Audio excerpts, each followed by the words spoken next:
Hello, everyone. Welcome to the next episode of The Shift. Today with me is a very special person called Blagovest Stoyanov. You might know him as the general manager of Mentify, but today he's here to talk to us about his experience during his Erasmus semester in Latvia. Hello, Blago. Hello, Jani. Thank you for the invitation. It's a pleasure. I hope that will be useful for the next students who travel with Erasmus or even ISEP.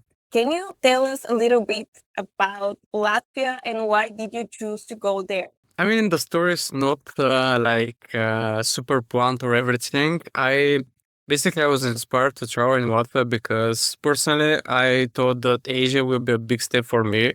So I just decided to start with Europe. And it basically I'm a senior. I decided to do that last year during my junior year. And again, it was during the main 5 sessions. Basically, it was around August, beginning of September. I met two exchange students who were in our university. They were from Latvia, and we were just spoke a bit like about how is there, about the nature, about the people, stuff like that. And I was really thinking where I want to go for the Erasmus. I was thinking first for Spain, France, even for Italy, but these countries, personally, I think that you need to know the language. It's a bit hard to enjoy to the most in English. So I was like, okay, I'll just try something new, and I wanted something that it's not usual like a destination. So I was thinking firstly for Estonia.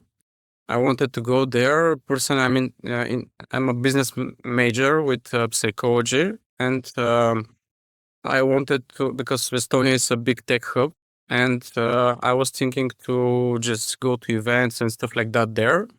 But I couldn't manage to match the deadlines for the ISEP because that was the only way to go to Estonia. So I was like, okay, let me just look at the other options. I will not give up on the Baltics, so I would think about Lithuania or Latvia. I talked with some friends and family relatives who went there for studying on something else. And I got mixed opinions, to be honest. I had a friend of my mother. She studied in Lithuania. She gave me mixed feedback, and I was like, okay, but maybe the situation is different.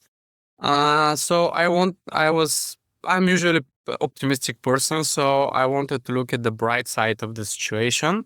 So because of my interest in business, I looked into their markets, and I wanted to see how the because I'm interested in startups. I look how the startup ecosystem is developed there. I look how is the environment, the people. And I was like, okay, I'll give it a shot. It looks interesting. The market is growing, and maybe there is something that they do which can be different from Bulgaria. So that was one of the reasons why I applied. Um, like Latvia, because I already had a contact with these two people who are in exchange here, and I was like, okay, I'll give it a shot.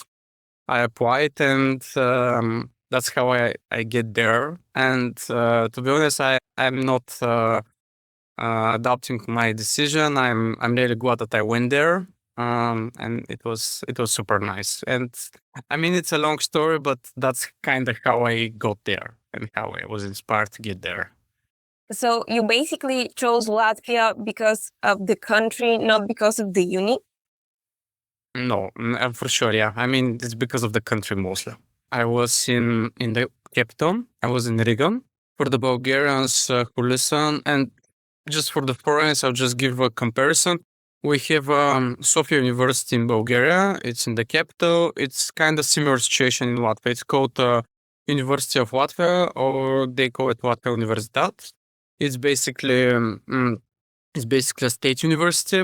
It's our Sofia University. I mean, I can make the same comparison. The workload at the beginning it was not too much. The first month because I was there from February, basically end of January until end of June. We finished the semester at the beginning of June, but I decided to stay a bit there so I can travel. I got a lot of homeworks in the last 2 months of the semester. The first 2 months were super chill. We just had some lectures. And in the middle of the semester, we had some homeworks, and at the end, we had a lot of stuff like presentations and just exams. But it's something that you can manage, and even you can travel a lot during this time. It's not a big problem. To be honest, the professors know that we're in Erasmus semester, and they are okay that we travel and everything. The idea is just to give the assignments, and we're good. And talking about transport, how was the public transport in Latvia and especially in Riga?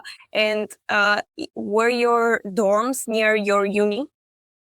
The dorms are not near the uni. Basically, they are maybe 20 minutes with bus. The transportation was super convenient. Basically, I paid 12 euros per month.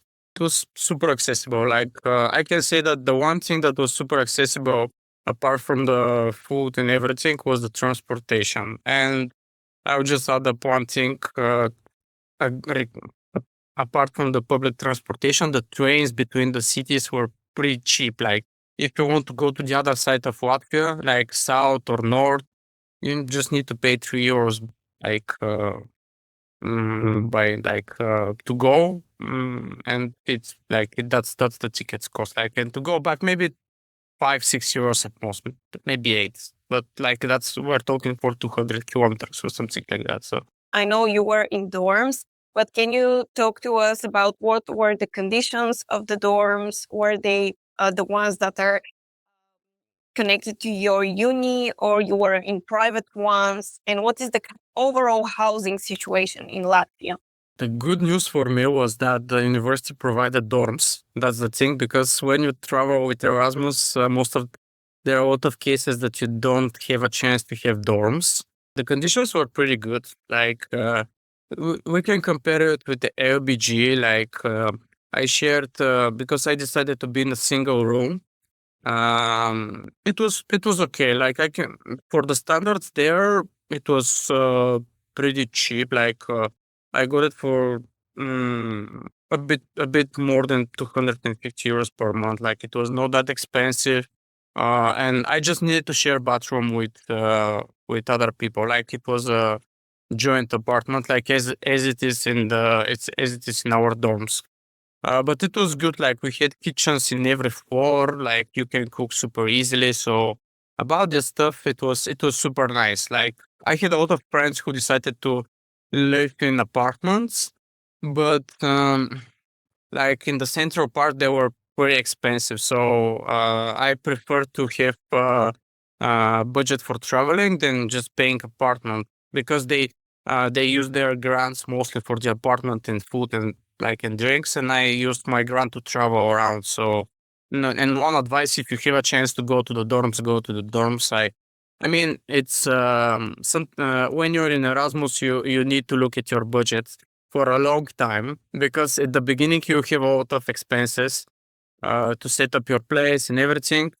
Yeah, just don't forget that you need this money for the next, I don't know, 2-3 months or four afterwards. So yeah, keep that in mind. But apart from it, if the dorms are in good conditions, I strongly recommend. I mean, it's not a big deal, and if you have a chance, I mean, if you're not like, for example, with a partner or with your friend, just take a single room if you can. And I don't think that it will be much more expensive than to be in an apartment in the central part of the cities that you go. So yeah.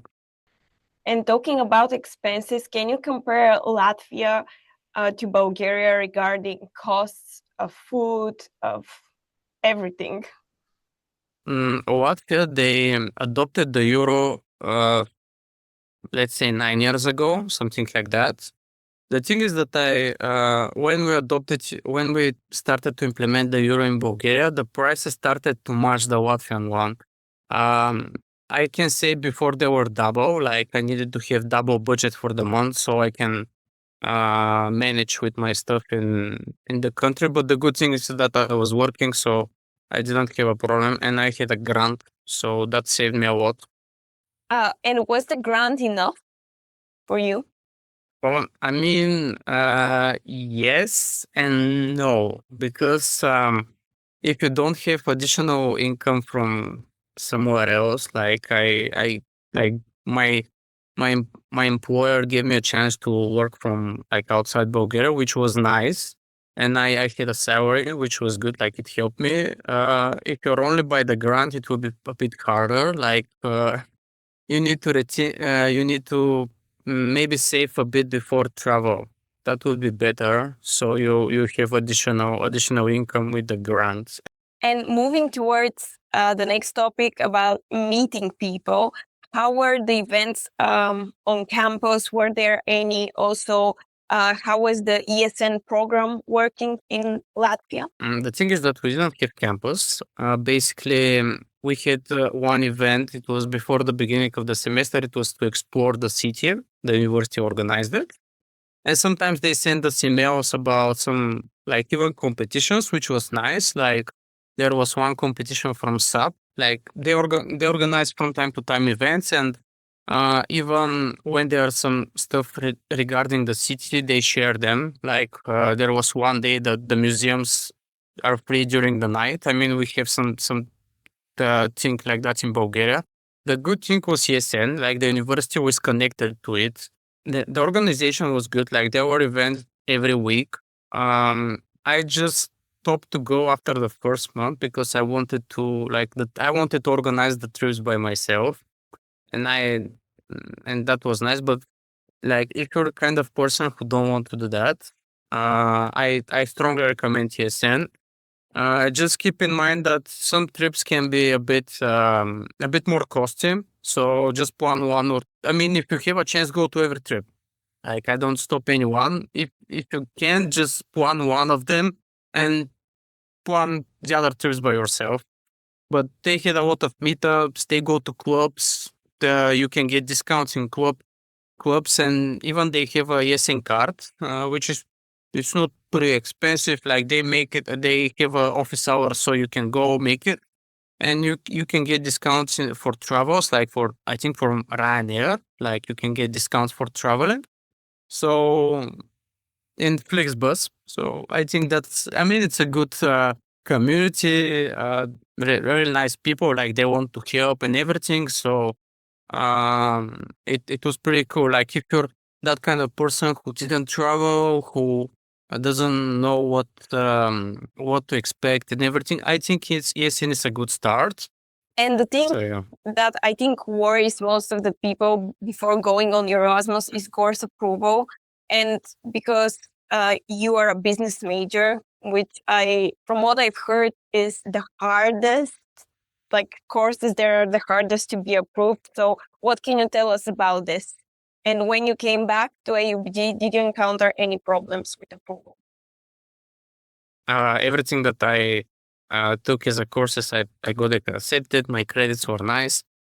But it was a lot of emails to professors, a lot of emails to Maria Hanjiska, who is responsible for Erasmus coordination. Like, I'm not sure if maybe the business is the hardest, but maybe there's like some courses that hard like the business to take. Maybe one thing that I can say is like if you have some electives that you need to take for your majors, just take them during the Erasmus because the electives are the easiest way to for the professors and for the heads of the departments to accept you. So that's what I did. Like I'm having a finance concentration, so I just did two finance courses in Erasmus. I have economics minor, so I took economics courses and maybe some GenEd. But maybe like for example, if it's a group like literature, which you need to take two courses, maybe if you didn't take literature, it would be nice just to take the first one. You just need to find some loopholes for courses that can be accepted easily. And maybe keep in mind that courses like for the business major, maybe courses like organizational theory and behavior, strategic management, managerial accounting, financial, these courses will not be accepted.